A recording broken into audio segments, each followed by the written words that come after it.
Piece radio അന്നൂർ ഖുർആൻ learning programme. അസ്സലാമു അലൈക്കും വറഹ്മത്തുള്ളാഹി വബറകാതുഹു.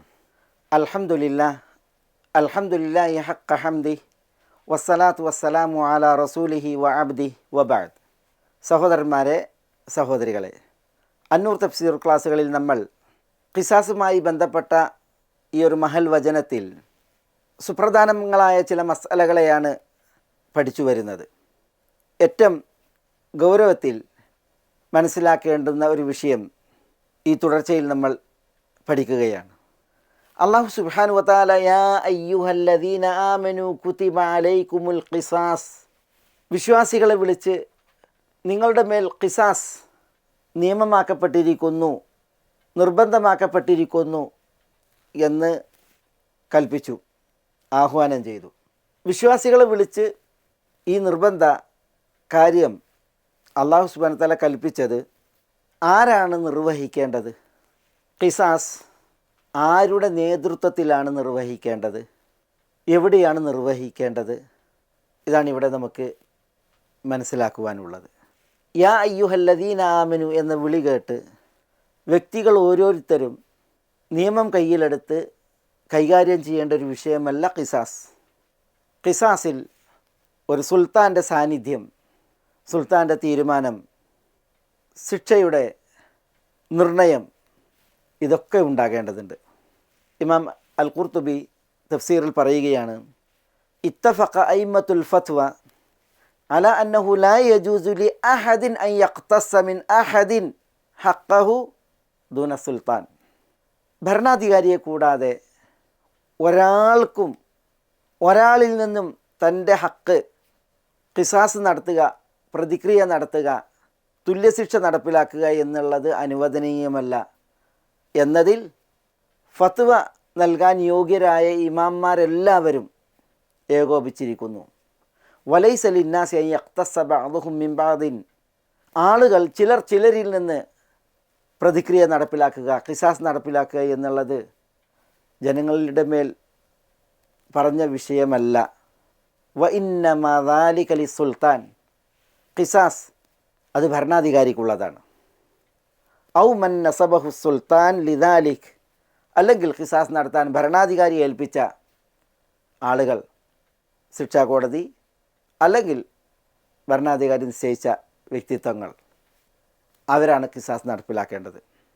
വലിഹാദ ജഅല അല്ലാഹു സുൽത്താന ലിയുഖയ്യിദ ഐദിന്നാസ് ബഅദഹും അൻ ബഅദ്, ഭരണാധികാരിയെ ജനങ്ങളുടെ കൈകൾ മറ്റുള്ളവരിൽ നിന്ന് പിടിച്ചു കെട്ടാൻ നിശ്ചയിച്ചിരിക്കുന്നു അല്ലാഹു സുബ്ഹാനഹു വ തആല. ഇതാണ് ഇമാം ഖുർത്തുബി പറയുന്നത്.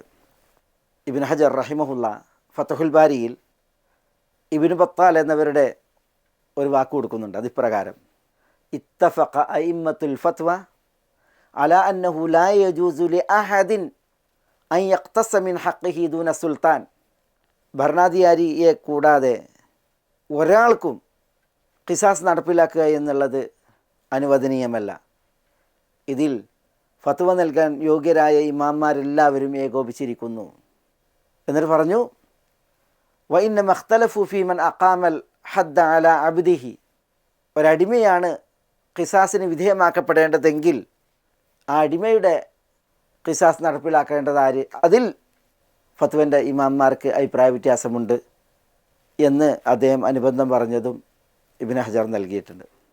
അപ്പോൾ ഈ ഒരു വിഷയം ഇവിടെ പ്രത്യേകം ശ്രദ്ധിക്കേണ്ടതാണ്. വാളെടുത്തവനെല്ലാം വെളിച്ചപ്പാടെന്ന നിലക്കാണ് പലരും ഖിസാസിൻ്റെ വിഷയം മനസ്സിലാക്കിയിട്ടുള്ളത്.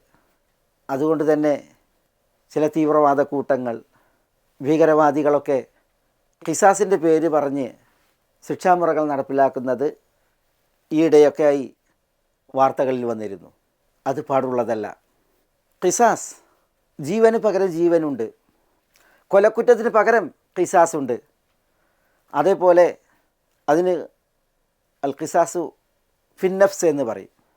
അൽ ഖിസാസു ഫീമാ ദൂനൻ നഫ്സ്, അവയവങ്ങൾ ഛേദിക്കപ്പെട്ടാൽ, മുറിവുകൾ ഏൽപ്പിക്കപ്പെട്ടാൽ, തലക്ക് ക്ഷതമേൽപ്പിക്കപ്പെട്ടാൽ, അവയവങ്ങളുടെ ഉപയോഗം കെടുത്തപ്പെട്ടാൽ അതിലൊക്കെ ഖിസാസ് ഉണ്ട്.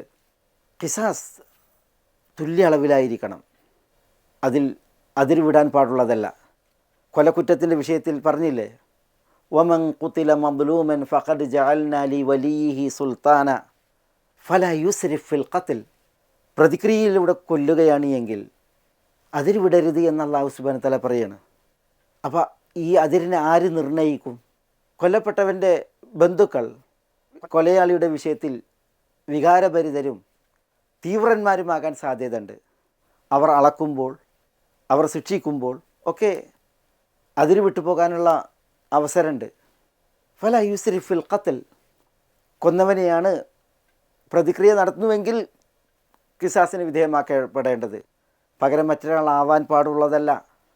തുല്യ അളവിലായിരിക്കണം. അതേപോലെ വികൃതമാക്കാൻ പാടുള്ളതല്ല. കഴിഞ്ഞ ക്ലാസ്സിൽ നമ്മളതൊക്കെ പറഞ്ഞു. നബി സല്ലല്ലാഹു അലൈഹി വസല്ലം തങ്ങൾ എപ്പോഴും നഹാൻ അനിൽ മൂസുല, ശരീരം വികൃതമാക്കുന്നതിനെ വിലക്കിയിരുന്നു. കൊലയാളിയെ ഖിസാസിന് വിധേയമാക്കുമ്പോൾ അത് ബന്ധുക്കൾ ചെയ്യുമ്പോൾ, കൊല്ലപ്പെട്ടവൻ്റെ ബന്ധുക്കൾ ചെയ്യുമ്പോൾ അതിൽ അതിര് വിടുക എന്നുള്ളത് വന്നു പോകും. അതുകൊണ്ടൊക്കെ തന്നെ ഭരണാധികാരിയുടെ അല്ലെങ്കിൽ ഭരണാധികാരി നിശ്ചയിക്കുന്ന ആളുകളുടെ ശിക്ഷാകോടതിയുടെ അനിവാര്യത, അതാണ് നമ്മളിവിടെ പണ്ഡിത ഫത്വകളിൽ കേൾക്കുകയുണ്ടായത്. പിന്നെ നമ്മൾ കേട്ടതാണ് ഏതൊരു ഖിസാസിൻ്റെ മസ്അല നബി സല്ലല്ലാഹു അലൈഹി വസല്ലം തങ്ങളുടെ മക്കാമിലേക്ക് ഉയർത്തപ്പെട്ടു. മാ റഅയ്തു നബിയ സല്ലല്ലാഹു അലൈഹി വസല്ലം റുഫിഅ ഇലൈഹി ഷൈഉൻ ഫീഹി ഖിസാസ്. ഖിസാസ് പ്രതിക്രിയ, തുല്യശിക്ഷ പറയപ്പെട്ട ഏതൊരു കേസ് റസൂലുള്ളാഹി സ്വല്ലല്ലാഹു അലൈഹി വസല്ലം തങ്ങളുടെ മക്കാമിലേക്ക് ഉയർത്തപ്പെട്ടോ ഇല്ല അമറ ഫീഹി ബിൽ അഫുവിന് വേണ്ടി റസൂലുള്ളാഹി സ്വല്ലല്ലാഹു അലൈഹി വസല്ലം തങ്ങൾ കൽപ്പിക്കുമായിരുന്നു എന്നാണ്. അപ്പോൾ കൊല ചെയ്യപ്പെട്ടവരുടെ ബന്ധുക്കൾ വിശിഷ്യ അവർ അഫുവിന് വേണ്ടിയിട്ട് പ്രേരിപ്പിക്കപ്പെടേണ്ടതുണ്ട്. എത്ര പറഞ്ഞാലാണോ, നഷ്ടപരിഹാര തുക എത്ര ഉയർത്തിയാലാണോ അവർ അഫുവിന് സമ്മതിക്കുന്നത്, അത്രമേൽ ഉയർത്തി പറയാൻ ഭരണാധികാരി അല്ലെങ്കിൽ ശിക്ഷാകോടതി അല്ലെങ്കിൽ ഉത്തരവാദിത്തപ്പെട്ടവർ ഉണ്ടാകേണ്ടതുണ്ട് എന്നുള്ളതാണ്. അതുകൊണ്ടാണ് നമ്മൾ ഖിസാസുമായി ബന്ധപ്പെട്ട ചരിത്രം വായിക്കുമ്പോൾ നബി സല്ലല്ലാഹു അലൈഹി വസല്ലം തങ്ങളുടെ കാലം മുതൽ ഇങ്ങോട്ട് കുറ്റം വന്നു പോയ മാത്രയിൽ ഖിസാസ് അല്ല, പിന്നെയോ തിരുസവിധത്തിലേക്ക് വലിച്ചു കൊണ്ടുവരികയാണ്. ഒരു ഹബശിയെ ഒരാൾ തോൽവിരിയുമായി വലിച്ചു കൊണ്ടുവന്ന് നബി സല്ലല്ലാഹു അലൈഹി വസല്ലം തങ്ങളുടെ അടുക്കലേക്ക് എന്ന് പറഞ്ഞ ചരിത്രം നമ്മളിവിടെ കേട്ടു. ഇതേപോലെ വേറെയും സംഭവങ്ങൾ. റുബയ്യ ഒരാളെ അടിച്ച് അവരുടെ പല്ല് തെറിച്ചു. അവർ റുബയ്യന് തുല്യശിക്ഷ നൽകാൻ നബി സല്ലല്ലാഹു അലൈഹി വസല്ലം തങ്ങളുടെ അടുക്കലേക്ക് കൊണ്ടുവന്ന സംഭവം അനസ് റളിയല്ലാഹു അൻഹു ഉദ്ധരിച്ചതും അവിടെ നടന്ന സംഭാഷണങ്ങളും അനസ് ബിൻ നദർ നബി സല്ലല്ലാഹു അലൈഹി വസല്ലം തങ്ങളോട് സംസാരിച്ചതുമായി ബന്ധം വിഷയങ്ങളൊക്കെ നമ്മൾ മനസ്സിലാക്കേണ്ടായി. അബൂ ജഹം ഇബ്നു ഹുദൈഫ സദക്ക പിരിക്കാൻ പോയപ്പോൾ ഒരാളെ അടിച്ച് അയാളുടെ മുഖം പരിക്കേറ്റു, തലക്ക് പരിക്കേറ്റു, ക്ഷതമേറ്റു. അതിൽ ഖിസാസിൻ്റെ വിഷയത്തിൽ നബി സല്ലല്ലാഹു അലൈഹി വസല്ലം തങ്ങൾ സംസാരിച്ച് ദിയയിൽ ലൈസികളെ തൃപ്തിപ്പെടുത്തിയ ചരിത്രം ഒക്കെ നബി സല്ലല്ലാഹു അലൈഹി വസല്ലം തങ്ങളുടെ സമക്ഷത്തിലേക്ക് വിദൂരത്തുനിന്ന് കേസുമായി വന്ന് ഖിസാസിൻ്റെ വിഷയം കൈകാര്യം ചെയ്താണ് നമ്മൾ വായിക്കുന്നത്. ധാരാളം ഉദാഹരണങ്ങൾ ഈ ഒരു തുടർച്ചയിൽ നമ്മൾ ആ മസല കേട്ടുപോയതാണ്. ഉമർ റളിയല്ലാഹു തആലൻ്റെ ഖിലാഫത്തിൽ പല ചരിത്രങ്ങളാണ്, നമ്മൾ പലതും ഇവിടെ പറഞ്ഞു പോയി. അബ്ദുല്ലാഹി ഇബ്നു അംർ ഇബ്നുൽ ആസ് റളിയല്ലാഹു അൻഹു ഒരു ചരിത്രം പറയുന്നുണ്ട്. ബനു മുദ്ലജ് ഗോത്രക്കാർക്ക് അദ്ദേഹം ഒരു ജാരിയത്തിനെ, വെള്ളാട്ടിയെ സമ്മാനിച്ചു. ബനു മുദ്ലജ് ഗോത്രത്തിലെ ഒരു വ്യക്തിക്ക്. അങ്ങനെ ആ വ്യക്തി ഈ ജാരിയത്തിനെ തൻ്റെ മിൽക്കി യമീനായി, ജീവിത സഖിയായി സ്വീകരിച്ചു. അയാൾക്കൊരു കുട്ടിയുണ്ടായി. ഈ മുദ്ലജി, ബനു മുദ്ലജ് ഗോത്രക്കാരൻ തൻ്റെ ഈ വെള്ളാട്ടിയെ വീട്ടിൽ ഉപയോഗിച്ചു കൊണ്ടിരുന്നു. അവർക്കുണ്ടായ കുട്ടി വലുതായി. കുട്ടി വലുതായപ്പോൾ ഒരു ദിവസം ഈ മുദ്ലജി തൻ്റെ മിൽക്കി യമീനെ, വെള്ളാട്ടിയെ വിളിച്ചിട്ട് ഇസ്നാഇ കഥ വക്കഥ എന്നൊക്കെ പറഞ്ഞു. അവളോട് ഇന്ന ജോലിയൊക്കെ ചെയ്യാൻ ആവശ്യപ്പെട്ടു. അപ്പോൾ കുട്ടി പറഞ്ഞു, ലാ തഅതീക് ഹത്ത മത്ത തസ്തമി ഉമ്മി, നിങ്ങളിങ്ങനെ വിളിക്കണതിനനുസരിച്ച് എൻ്റെ ഉമ്മ വരില്ല. നിങ്ങൾ എത്ര കാലമാണ് എൻ്റെ ഉമ്മയെ അടിമയാക്കി വെക്കുന്നത്? ഇതാണ് ആ കുട്ടി വാപ്പയോട് പറഞ്ഞത്. ഇസ്ലാമിൽ പ്രസവിക്കുന്നതോടുകൂടി ഒരടിമ സ്ത്രീ അർദ്ധസ്വതന്ത്രയായി. പിന്നെ ഒരു അടിമപ്പെണ്ണിനോടുള്ള പോലെ ഉള്ള പെരുമാറ്റം ആകാവതല്ല. ഇനി ഈ സയ്യിദ് മരിക്കുന്നതോടുകൂടി ആ സ്ത്രീ സ്വതന്ത്രയുമായി. ഉമ്മു വലത് എന്നാണ് അത്തരം മഹദികൾക്ക് പറയാം. അപ്പോൾ കുട്ടി വലുതായപ്പോൾ വാപ്പ ഒരടിമയോടെന്ന പോലെ ഉമ്മയോട് പെരുമാറുന്നത് കണ്ടപ്പോൾ എത്ര കാലമാണ് നിങ്ങൾ എൻ്റെ ഉമ്മയെ അടിമയാക്കി വെക്കുക എന്ന് പറഞ്ഞു. അതോടുകൂടി ഈ വാപ്പ ദേഷ്യപ്പെടുകയും തൻ്റെ വാളെടുത്ത് ഈ കുട്ടിയുടെ നേരെ വീശിയെറിഞ്ഞു. ആ വാള് കുട്ടിയുടെ കാലിൽ കൊണ്ടു. കാലിൽ നിന്ന് രക്തം വാർന്ന് ആ കുട്ടി മരിച്ചു. അതോടുകൂടി ഈ വാപ്പ ഉമറിൻ്റെ ഭരണകാലത്താണ് അയാളുടെ കുടുംബത്തിലെ കുറച്ച് ആളുകളെയും കൂട്ടി ഉമർ റളിയല്ലാഹുവിൻ്റെ അടുക്കലേക്ക് വന്നു. എന്നിട്ട് ഈ വിഷയം പറഞ്ഞു. മകനെ വാളുകൊണ്ട് എറിഞ്ഞതും മകൻ രക്തം വാർന്ന് മരിച്ചൊക്കെ പറഞ്ഞു. അപ്പോൾ ഉമർ റളിയല്ലാഹു തആല അയാളോട് പറയാണ്, യാ അദുവ നഫ്സി അൻതല്ലദീ ഖതൽത ഇബ്നക്, ശത്രു നീയാണോ സ്വന്തം മകനെ വധിച്ചത്? ലൗല അന്നി സമിഅ്തു റസൂലല്ലാഹി സ്വല്ലല്ലാഹി അലൈഹി വസല്ലം യഖൂൽ, അള്ളാഹുവിൻ്റെ റസൂൽ സല്ലല്ലാഹു അലൈഹി വസല്ലം പറയുന്നത് ഞാൻ കേട്ടില്ലായിരുന്നുവെങ്കിൽ. എന്താ റസൂലുള്ളാഹി സ്വല്ലല്ലാഹി അലൈഹി വസല്ലം പറഞ്ഞത്? ലാ യുഖാദുൽ അബു മിൻ ഇബ്നിഹി, ഒരു വാപ്പ മകനെ കൊന്നിട്ടുണ്ട് എങ്കിൽ വാപ്പ അതിൽ തുല്യശിക്ഷയ്ക്ക്, പ്രതികാര നടപടിക്ക്, ഖിസാസിന് വിധേയമാക്കപ്പെടില്ല.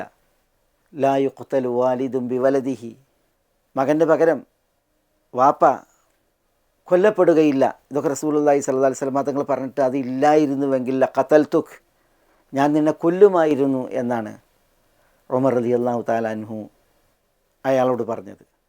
ഇവിടെ ഖിസാസിൻ്റെ വിഷയത്തിൽ, കൊല്ലപ്പെട്ടവരുടെ വിഷയത്തിൽ ഖിസാസ്, തുല്യശിക്ഷ വിധിക്കപ്പെട്ടിരിക്കുന്നു. പക്ഷേ ആ കൊല്ലപ്പെട്ടത് മകനാണ്, വാപ്പാൻ്റെ കയ്യാലാണ് കൊല്ലപ്പെട്ടത് എങ്കിൽ ഖിസാസ് ഇല്ല എന്നുള്ളത് നമുക്ക് മനസ്സിലാക്കാം. അതിവിടെ നമ്മൾ മനസ്സിലാക്കേണ്ട ഒരു മസലയാണ്. മറ്റൊന്ന്, നമ്മുടെ വിഷയം കൊല ചെയ്ത വ്യക്തി കുടുംബത്തോടൊപ്പം ഭരണാധികാരിയുടെ അടുക്കലേക്ക് വരികയാണ്, എന്നിട്ട് വിഷയം പറയുകയാണ്. അതാണ് നമ്മൾ ഇവിടെ പ്രത്യേകം മനസ്സിലാക്കേണ്ടത്.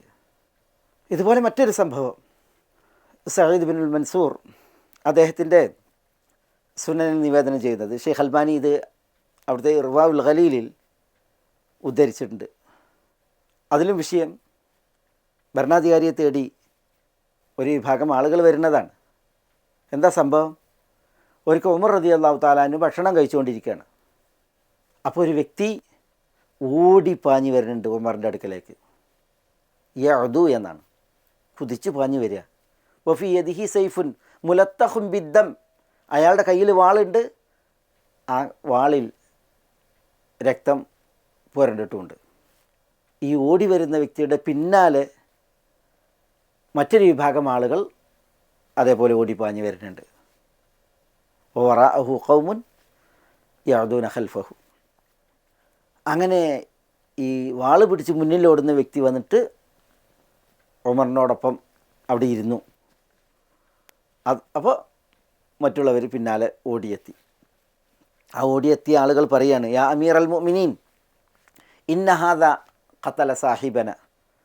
അമീറുൽ മുഅ്മിനീൻ, ഈ മനുഷ്യൻ ഞങ്ങളുടെ സാഹിബിനെ, ഞങ്ങളുടെ കുടുംബ മെമ്പറെ കൊന്നിരിക്കുന്നു. അപ്പോൾ ഉമർ ഇയാളോട് ചോദിച്ചു, മാ തഖൂൽ, താങ്കൾക്ക് എന്താ പറയുന്നത്? അപ്പോൾ അയാൾ പറഞ്ഞു, യാ അമീർ അൽ മുഅ്മിനീൻ ഇന്നി ദറബ്തു ഫഖദൈ ഇംറഅതി. അമീറുൽ മുഅ്മിനീൻ, ഞാൻ എൻ്റെ ഭാര്യയുടെ ഇരു തൊടകളെയുമാണ് കൊത്തിയത്, വെട്ടിയത്. എൻ്റെ ഭാര്യയുടെ 2 കാൽ തൊടകളെയുമാണ് വെട്ടിയത്. ഫഇൻ കാന ബൈനഹുമാ അഹദുൻ ഫഖദ് ഖതൽതുഹു, ആ കാൽ തൊടകൾക്കിടയിൽ ആരെങ്കിലും ഉണ്ടായിരുന്നുവെങ്കിൽ ഞാൻ അവനെയും കൊന്നിരിക്കുന്നു എന്ന് പറഞ്ഞു. അപ്പോൾ എന്താ വിഷയം? ഈ വാളുമായി ഓടിയെത്തിയ വ്യക്തിയുടെ ഭാര്യ ഒരന്യപുരുഷനുമായി അവിഹിതത്തിൽ ഏർപ്പെടുകയാണ്. അതാണ് ഭർത്താവ് കാണുന്നത്, ഈ വ്യക്തി കാണുന്നത്. അപ്പോൾ അയാൾ ആ അഭിമാനരോഷത്താൽ വാളെടുത്ത് ഭാര്യയുടെ കാലിൽ വെട്ടി. അപ്പോൾ ഇവിടെ അവളുടെ മേൽ കിടക്കുന്ന വ്യക്തിയും ആ വെട്ടിന് വിധേയനായി കൊല്ലപ്പെട്ടു. അതാണ് അയാൾ പറയുന്നത്, യാ അമീറുൽ മുഅ്മിനീൻ ഇന്നി ദറബ്തു ഫഖദൈ ഇംറഅതി. ഫഇൻകാന ബൈനഹുമ അഹദുൻ ഫഖദ് ഖതൽതുഹു. അപ്പോൾ ഉമർ പറഞ്ഞു, മാ തഖൂലൂൻ, നിങ്ങൾക്ക് എന്താ പറയാനുള്ളത് അവരോട്? അപ്പോൾ അവർ, യാ അമീറൽ മുഅ്മിനീൻ ഇന്നഹു ദറബ ബിസ്സൈഫ് ഫവഖഅ ഫീ വസതി റജുലി വഫഖദയിൽ മർഅ. അമീറുൽ മുഅ്മിനീൻ, ഈ വ്യക്തി വാളുകൊണ്ട് വെട്ടി. ആ വെട്ട് വ്യക്തിയുടെ നടുവിലും കൊണ്ടു, സ്ത്രീയുടെ കാൽത്തൊടകളിലും കൊണ്ടു എന്നാണ്. അപ്പോൾ ആ വെട്ടിൽ ആ വ്യക്തി കഷ്ണിക്കപ്പെട്ടു, അയാളുടെ നടുഭാഗം. പിന്നെ സ്ത്രീയുടെ കാലും കഷ്ണിക്കപ്പെട്ടു. അപ്പോൾ അത്ര ദേഷ്യത്തിലൂക്കിലായിരുന്നു അയാളത് ചെയ്തത്. കാരണം ഭാര്യ ഒരു അന്യനോടൊപ്പം കിടപ്പറ പങ്കിടുന്നത് കണ്ടപ്പോൾ ഉണ്ടാകുന്ന ആ ഒരു അഭിമാന രോഷവും സങ്കടവും കാരണത്താൽ. സംഭവത്തിൽ കാണാം, അപ്പോൾ ഉമറിൻ്റെ വാളെടുത്തിട്ട് അതിങ്ങനെ ഉലച്ചു എന്നാണ്. എന്നിട്ട് അയാൾക്ക് നൽകിയിട്ട് അയാളോട് പറഞ്ഞു എന്നാണ്, ഇൻ ആദ ഫഉദ്, അവൻ ഇനിയും മടങ്ങിയാൽ നീയും മടങ്ങിക്കോ എന്ന് പറഞ്ഞാൽ, ഈ പണി അവൻ ചെയ്യുകയാണ് എങ്കിൽ നീയും ചെയ്തോ, വെട്ടിക്കോ എന്ന് പറഞ്ഞു എന്നാണ്. ഇവിടെ ഞാൻ ഇതും ഉദ്ധരിച്ചത് എന്തിനാ? ഖിസാസ് നടപ്പിലാക്കപ്പെടും എന്ന രീതിയിലുള്ള കുറ്റകൃത്യങ്ങൾ വന്നാൽ ആ കുറ്റകൃത്യങ്ങൾ ഭരണാധികാരിയുടെ മുമ്പിൽ അവതരിപ്പിക്കപ്പെടണം, അല്ലെങ്കിൽ ഭരണാധികാരി നിശ്ചയിച്ച കോടതി അല്ലെങ്കിൽ നിയമപാലകർ അവിടങ്ങളിൽ അവതരിപ്പിക്കപ്പെടണം. എന്നിട്ട് അവരുടെ സമക്ഷത്തിലാണ് ശിക്ഷാവിധി നടപ്പിലാക്കുക. ഇത് മനസ്സിലാക്കാനാണ്. അതാണ് ഇസ്ലാമിക ചരിത്രം പറയുന്നത്. ഖിസാസുമായി ബന്ധപ്പെട്ട് വിശിഷ്യ ഇതറിയാൻ അനിവാര്യമാണ്. കാരണം ജീവൻ ഹനിക്കപ്പെടുന്ന വിഷയമാണ്, ശരീരാവയവങ്ങൾ കൊത്തപ്പെടുന്ന വിഷയമാണ്. അതിലൊക്കെ തുല്യതയും നീതിയും കൃത്യമാകേണ്ടതുണ്ട്.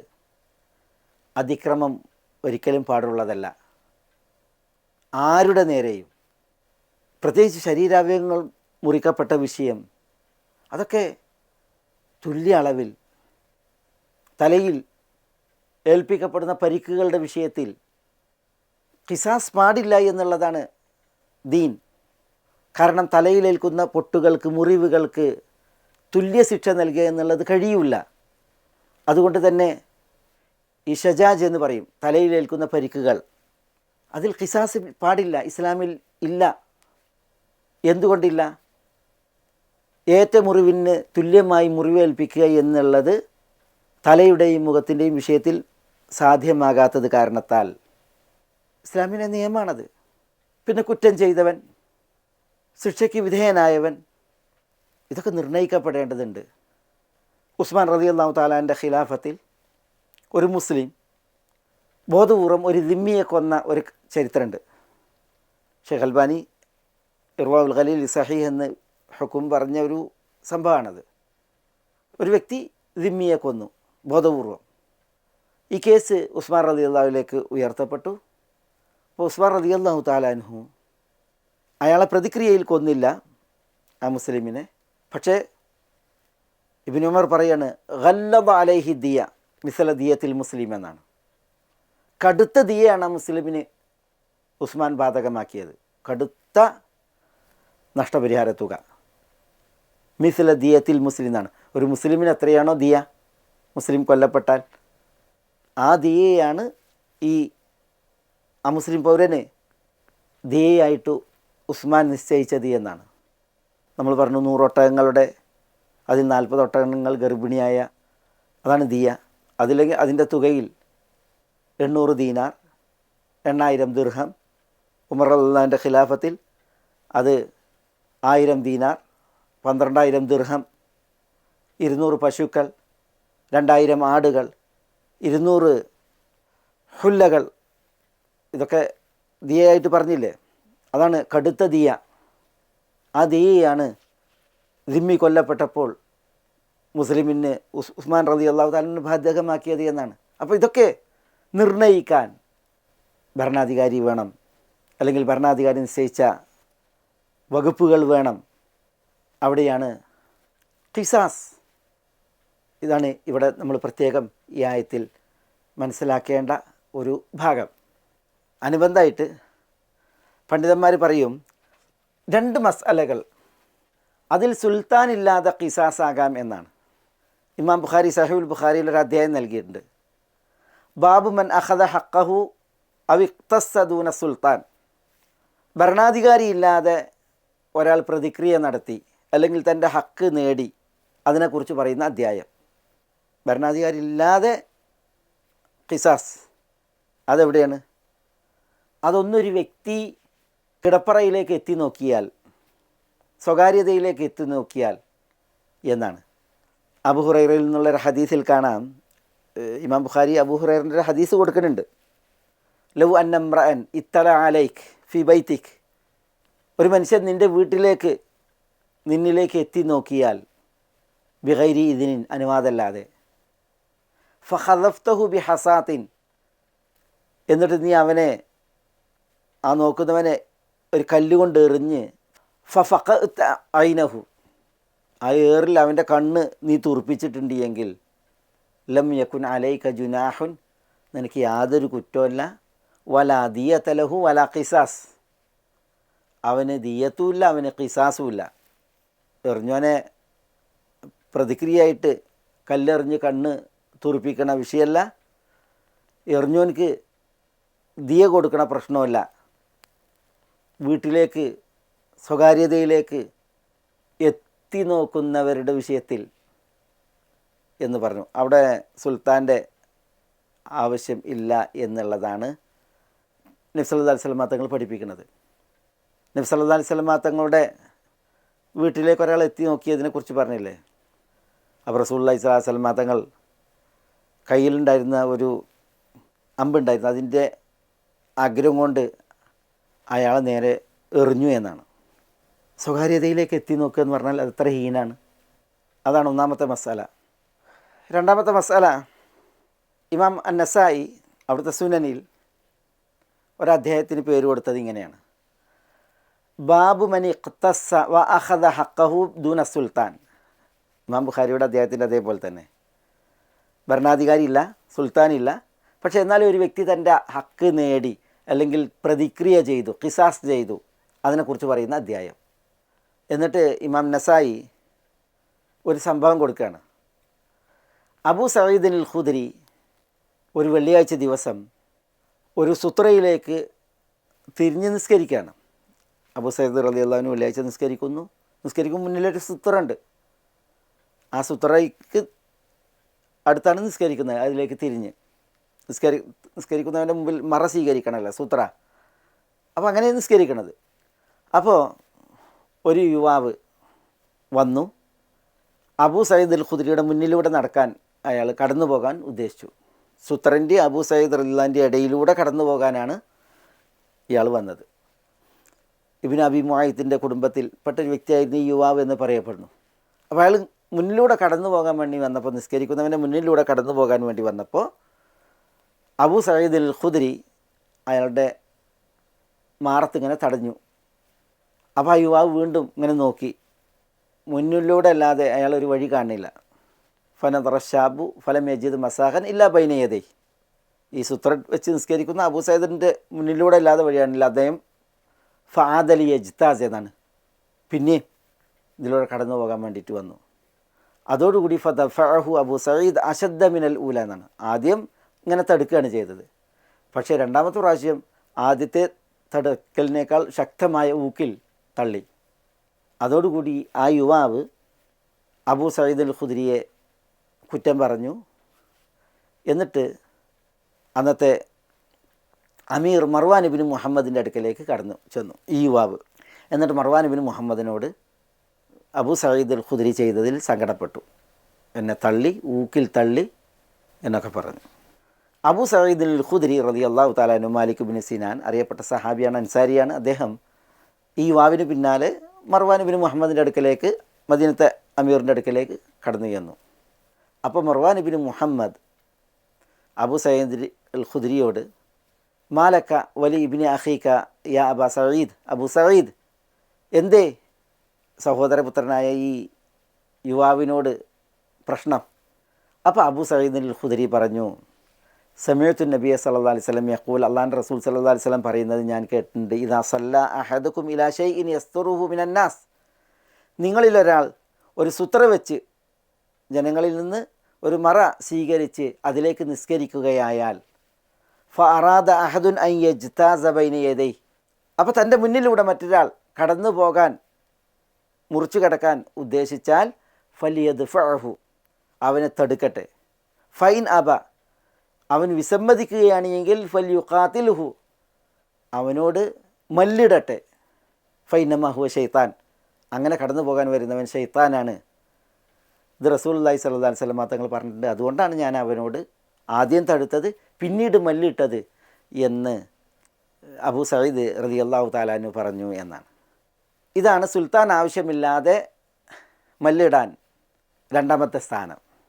ഇമാം അന്നസായി ഇത് നൽകുന്നത് ബാബ് മൻ ഇഖ്തസ്സ വ അഖദ ഹഖഹു ദൂന സുൽത്താൻ, സുൽത്താൻ്റെ സാന്നിധ്യമല്ലാതെ പ്രതിക്രിയ ചെയ്യാൻ, തൻ്റെ അവകാശം നേടാൻ, അതിനെക്കുറിച്ച് പറയുന്ന അധ്യായം എന്നതിന് കീഴിലാണ്. അപ്പോൾ ഈ രണ്ട് വിഷയങ്ങൾ ഞാനിവിടെ ഒരു അനുബന്ധമായിട്ട് ഉണർത്തിയെന്ന് മാത്രം. പിന്നെ സുൽത്താൻ ഇല്ലാതെ ഖിസാസിൻ്റെ 2 വകുപ്പുകളുണ്ട്, അതുപോലെ ഖിതാലിൻ്റെ വകുപ്പുകളും. അബൂ സഈദ് അൽ ഖുദ്രിയുടേത് ഖിതാലിൻ്റെ കൂടി വിഷയമാണ്.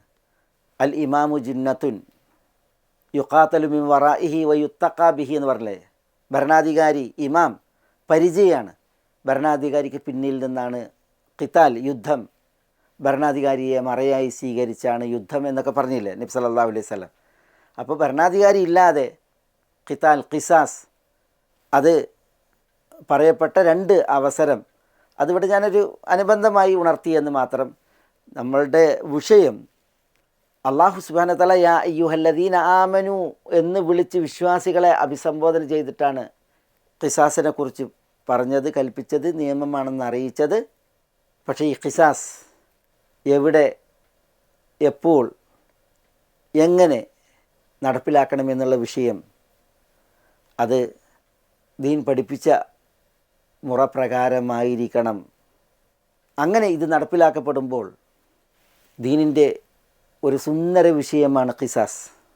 ഇൻഷാ അല്ലാഹ് അടുത്ത ആയത്ത് ഖിസാസിൻ്റെ പൊരുളിനെയും യുക്തിയെയും മഹത്വത്തെയും അനിവാര്യതയെയും ഒക്കെ ബോധ്യപ്പെടുത്തുന്ന മഹൽവചനാണ്. വലക്കും ഫിൽ ഖിസാസി ഹയാത്തുൻ യാ ഉലിൽ അൽബാബ് എന്ന വചനം. നമുക്കത് അടുത്ത എപ്പിസോഡിൽ പഠിക്കാൻ ബിഇദ്നില്ലാഹ്. അസ്സലാമു അലൈക്കും വറഹ്മത്തുള്ളാഹി വബറകാതുഹു.